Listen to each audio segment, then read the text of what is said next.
Selamat pagi anak-anak itu. Nah, hari ini kamu belajar bersama Miss Eti lewat video pembelajaran. Nah, anak-anak, pelajaran kita hari ini masih berhubungan dengan cerita minggu yang lalu. Masih ingat gak cerita apa kita minggu yang lalu? Ya, betul, tentang Roh Kudus yang turun atas murid-murid. Nah, anak-anak tahu gak bagaimana ya tampaknya waktu Roh Kudus itu turun atas murid-murid? Seperti apa kelihatannya? Ya, seperti lidah-lidah api ya di atas setiap kepala murid-murid. Nah, anak-anak, sejak Roh Kudus turun atas murid-murid itu, maka sesuatu hal yang terjadi atas murid-murid.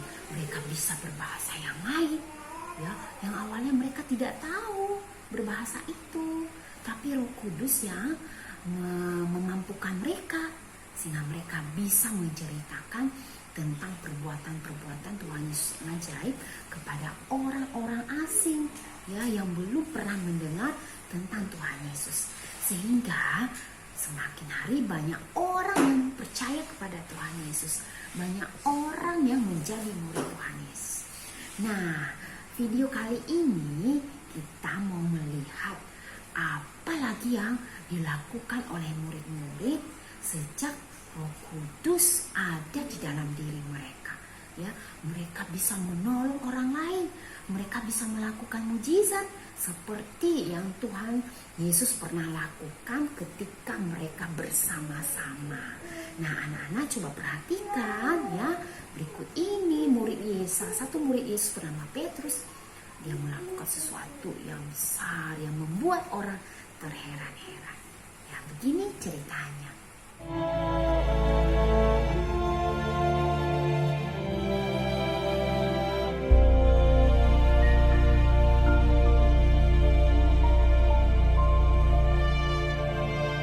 Pada suatu hari menjelang waktu sembayang, yaitu pukul 3 petang, naiklah Petrus dan Yohanes ke bait Allah.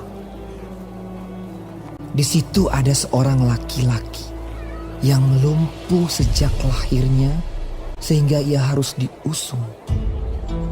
Tiap-tiap hari orang itu diletakkan dekat pintu gerbang bait Allah yang bernama Gerbang Indah, untuk meminta sedekah kepada orang yang masuk ke dalam bait Allah.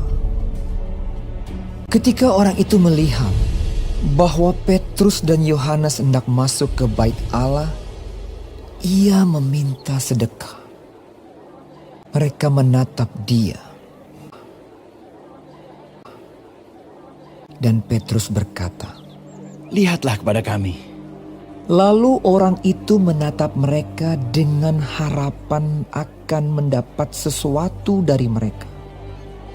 Tetapi Petrus berkata, "Emas dan perak tidak ada padaku, tetapi apa yang kupunyai, kuberikan kepadamu. Demi nama Yesus Kristus, orang Nazaret itu, berjalanlah."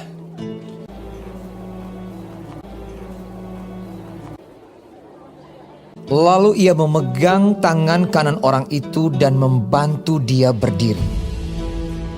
Seketika itu juga kuatlah kaki dan mata kaki orang itu.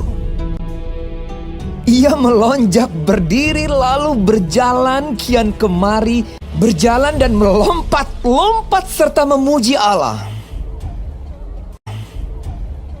Dan mengikuti mereka ke dalam bait Allah. Karena orang itu tetap mengikuti Petrus dan Yohanes, seluruh rakyat itu melihat dia berjalan sambil memuji Allah. Lalu mereka mengenal dia sebagai orang yang biasanya duduk meminta sedekah di gerbang indah bait Allah. Sehingga mereka takjub dan tercengang tentang apa yang telah terjadi padanya. Maka seluruh orang banyak yang sangat keheranan itu datang mengerumuni mereka di serambi yang disebut Serambi Salomo. Petrus melihat orang banyak itu lalu berkata, Hai orang Israel, mengapa kamu heran tentang kejadian itu?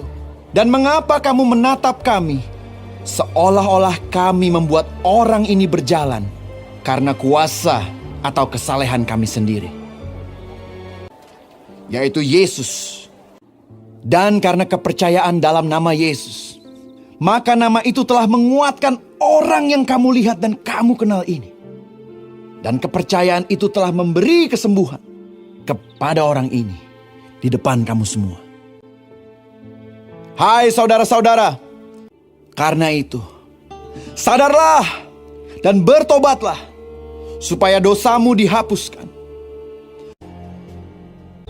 supaya Ia memberkati kamu dengan memimpin kamu masing-masing kembali dari segala kejahatan.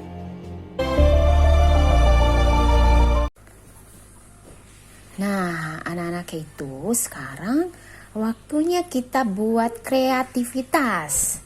Nah, seperti dari pelajaran kita sebelumnya, bahwa Roh Kudus waktu turun atas murid-murid tampak seperti lidah-lidah api. Nah, jadi sekarang kita mau buat lidah-lidah api. Yeay. Nah, bahan-bahannya adalah kertas origami. Boleh warna merah atau warna kuning. Siapkan juga double tick atau lem yang lainnya. Siapkan juga gunting untuk menggunting. Dan boleh HVS atau, nah ini Miss pakai buku gambar. Ya, karena buku gambar itu kan panjang dan tebal ya. Miss copot tengahnya, baru Miss gunting ya, pakai segini aja tebalnya. Nah, ini nanti buat lingkar kepala ya.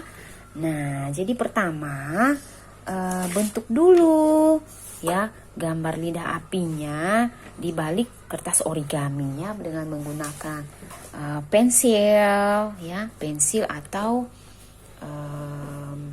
pulpen ya. Minta bantuan mami, papi atau mbak di rumah.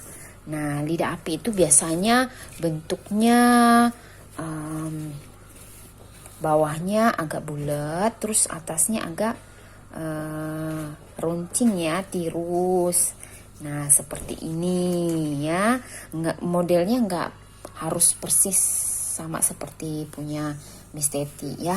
Buatlah sesuai kreativitas dan kemampuanmu ya. Nah, boleh warna kuning atau warna merah ya supaya lebih bagus. Nah, warna kuningnya boleh dibuat lebih kecil daripada yang merah supaya nanti kita tempel. Jadi seperti ini ya. Tempel pakai lem atau double tip. Nah, sekarang kita tempel dengan menggunakan double tip. Ya, tapi kalau memang nggak mau buat seperti yang punya Miss Teti ya, lidah apinya cuma satu, boleh juga ya, nggak masalah. Nah, ini cuma supaya lebih indah. Oke deh. Lalu ya kita tempel di kertas yang bentuknya lebih panjang ya. Coba ukur dan lihat mana bagian tengahnya, bagian paling tengah, biar nanti seimbang.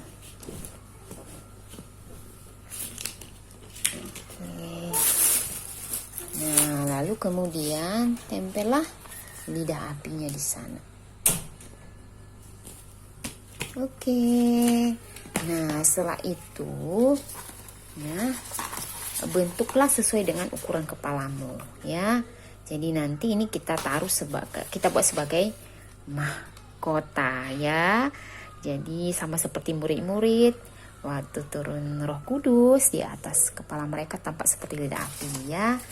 Nah, di sini sudah taruh lem.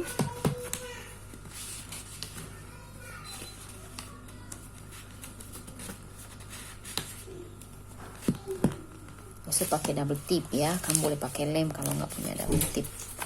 Nah, lalu kemudian ditempelkan.